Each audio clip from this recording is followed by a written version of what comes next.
Now, someone can ask, if that's the case, if we are understanding about the cycles and creation, what is the age of this world? And I was able to find a reference here. Hazrat Umatun Nida bint Kisra, Sheher Banu, had asked Imam Zainul Abidin, what is the age of this world? And Maula says, I can tell you how much time has passed, but I cannot tell you how much time is remaining. And look at these numbers. Maula says that with regard to the elapsed time, there have been 400,000 core. Core is a period, and each core is of 400,000 doors. So there have been 400 cores, and each core is equals to 400,000 doors. This is such a thing that no one except God can do its proper counting. It's beyond, these numbers are beyond comprehension. That much old is our universe, our earth is that old. So this was just a reference for those who are really interested in numbers, that how old is this universe? So in scientific age, it says that this universe has been there for 14 billion years. 14 billion years. So Alhamdulillah, we are all on this journey of studying this book, What is Soul? And in study of this book, we are learning beautifully about these concepts, which is going to help us, inshallah, learn about the soul and all related higher concepts which we need to learn to know about our own soul. Man arfa nafsahi faqad arfa rabbihi. So Alhamdulillah, I end here. If any of friends have any questions, you can come forward. Yes, so the statement, I mean the ayat, the second part of the ayat which says that then we told the angels to prostrate themselves to Adam, right? So at that time, those people who were, those angels who were asked to prostrate, they all were potential angels. They may be potential angels, or they were all potential angels. Good question. Adam was sent to the world when there were people, they all were potential angels, as well as those who knew the reality of Adam, they were actual angels and they never hesitated. So they all also prostrated. Remember, there are two types of angels, Jamali angels and Jalali angels.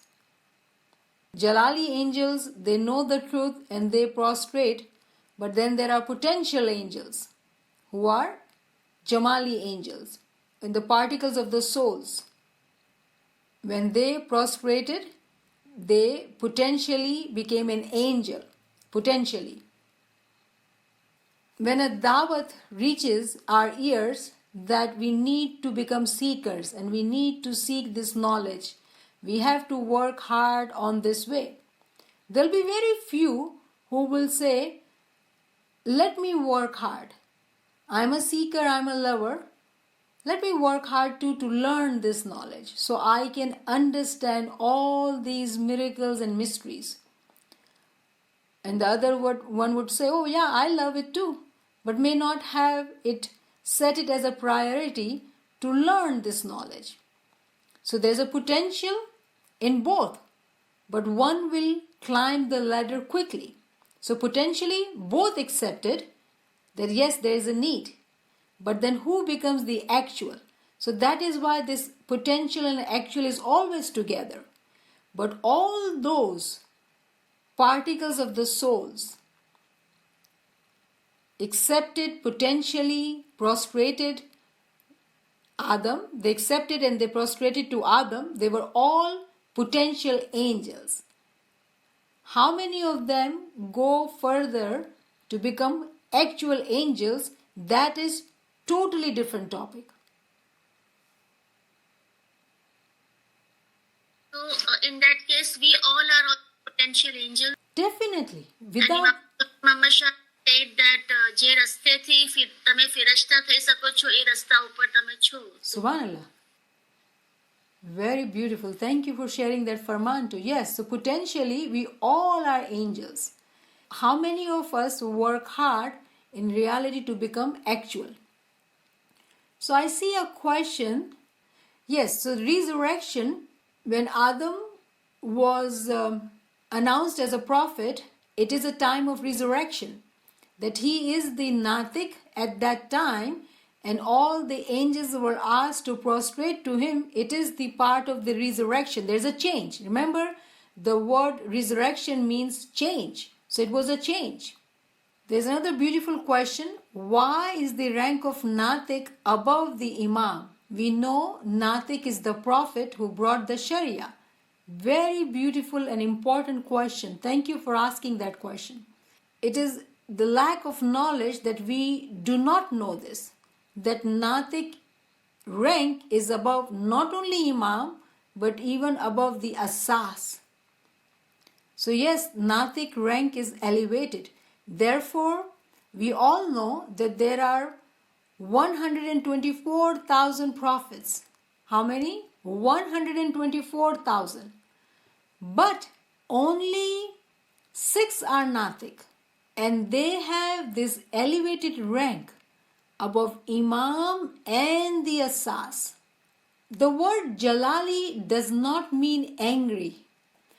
Let me refer to another word which will help you. We say this zikr, right?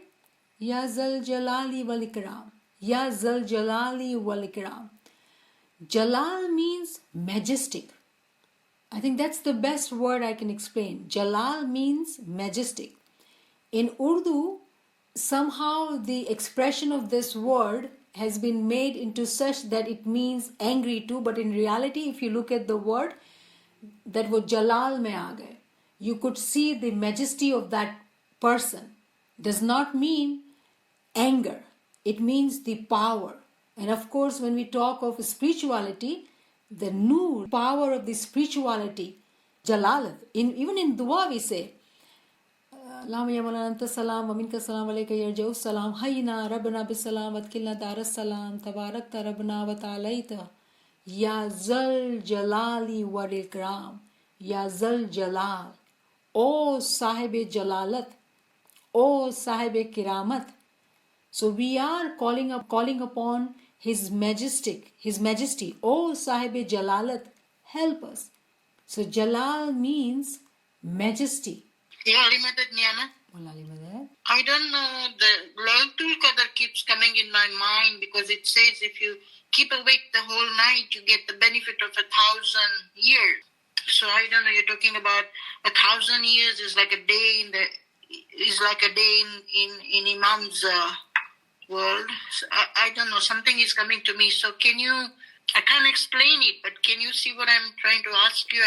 I'm seeing a connection, but I'm not making it. So that's wonderful that I actually showed you the verse of Surah Qadr 97/4, which says that day all the souls and the Ruhul Amin, they descend to this world.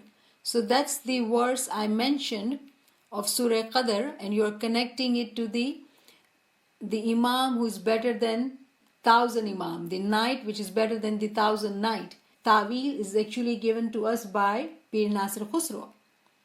And we have delivered these lectures, and if you have not heard of those lectures, you can always ask Naveen, she can share it with you, what does Laylatul Qadr means. But there is connection, definitely, whenever there's a completion of 50,000 years, the major cycle, there is descent of the Spirit and Ruhul Amin. So of course we live in a very special time, the time of Qiyamah. We will have to continue to seek ta'wil to be able to understand the higher interpretation. So that's a beautiful thing, Zinat, that your mind is, your soul is connecting it, and I've given you the answer. You will have to keep thinking about it, reflecting about it to be able to connect the dots for yourself. Thank you. It really helps. And my whole aim is like you hear from different people and they're all talking about the same thing in different ways, and to bring it down to such a simple level that everything makes, that I can see the interconnectedness of the whole thing, and then realize how the universe is within me. And once that connection comes, once that ilm is there, I think that tar, that he talks about this tar you don't have to break, this tar has to be so connected, it doesn't break, and then it takes you straight to the asal makan. Ameen. I get bits and pieces from here, and I'm trying to make the whole necklace so that I can wear it and go to the asal makan. Ameen. And I don't know, I keep getting guided to you that you can help me with this. Shukr Mola. So I can tell you that you are on the right track. Remember, I keep saying this journey is a spiritual journey. It's not a physical journey. So when we are walking on the path of spirituality, we will have to remember that it is not only the knowledge which you learn from books. You mentioned the universe within you. Yes, of course there is a universe within you. And peers have told us, Atma Ram Tame Bada Ginani. All this knowledge is within our soul, but we don't know it. But if we keep pondering, reflecting, by doing zikr, by doing our ibadat, purifying our deeds, payment of our dason, cleaning our heart, all those criteria, if we keep maintaining it, be very humble, all these things, if we were to continue to do that, so it's hand in hand. At the same time, seek knowledge, work hard on it. It's just not listening. Listening is one sense. When you listen, then you need to think about it. Then you need to write it. If you were to involve all your physical senses in doing this, what you're doing, then only it will help you open up your batni senses. It requires practice. And alhamdulillah. Can I sorry to interject? Aki dunya ni lizat mukso tyare ruhani aankh ne kaan kul se. Ameen. Exactly. Of course, manne maro to guru kahe mane malo. Yes, that's given. I hope that all of us who are here do know these basic things, that we cannot be loving the world and loving this. We do live in the world and do perform all the duties. Nobody here is saying that we do not take care of our family, our children, our work. We got to do all that. But our heart is always connected to Mawla. The desire is to do more zikr, more ibadat, more ilm, than to go to kitty parties or fun parties or dancing or whatever example you want to take. So that's given. And it is a journey of hard work. This is the years of learning, continuous learning which helps. And I'm hoping with mercy of Mawla to make this knowledge so simple, so easy that each one, whoever desires, with any limitation of language or whatever, can understand this. But remember, the hard work, the mehnat has to be from each one of us. It cannot be one way. So when we are listening to lectures, I think the next step would be to write down these lectures. And when we write down, we read aloud, we think about it, we listen again, we read again, we talk about it, we say it. Among small groups, discuss it. And keep connecting dots, because with Mawla's mercy, we are living in this time, strange times, full of blessings. And wherever we are getting connecting the dots, we write it down. And a time will come, you will have the whole picture. But that picture may not be on the papers. It may be only in your heart. And it may not come out of your mouth. And that's okay. For some, it will come out on the papers too. It depends how much hard work we are putting in this. But Imam's mercy is open for each one of us. His rahmat is for each one of us. Those who will work hard, will keep listening, will keep connecting the dots. And remember, the spiritual progress is dependent on us. The more we do our zikr o ibadat, ilm o amal, internally, the angels we make from our zikr, they will help us open the knots. All this knowledge is like a knots, but this knots is not opening up. How do I open this knot so I can understand it? But these knots, how do you open it up? And no books will give you clear answer. No lecture may will give you very clear answer. But you need to open these knots. It can only open here. So actually in reality the work is here. Physical is a door to batin. We have to work so hard physically to be able to connect inside. When we are connected inside, we'll be able to see what the true reality is. The first step is knowledge. Certainty of knowledge will take us to eye of certainty. And then comes the haqqul yaqeen. It happens step by step. There is no despondency. There is no naumidi. So I hope one thing, Zinat, today you spoke, you were better than last time. So alhamdulillah, I'm very happy. All of us, we have to be very, very grateful to Maula Baba. It is his mercy, it is his blessing that we are learning and we are celebrating his birthday. He is showering, he is like the knowledge is raining upon us. We need to be able to identify which lectures, what knowledge, where to invest time, what to write down, what to listen and re-listen, and connect the dots. And Allah guides us. Allah guides us, we have to be listening to it. Any other question or comment? Thank you, Zinat. Thank you very much. Shukran. I see one question on the chat. It says, how can all these manifested ranks of Hudud-e-Din in the physical world be perceived and understood within the inner world of Mu'min during the process of his spiritual progress?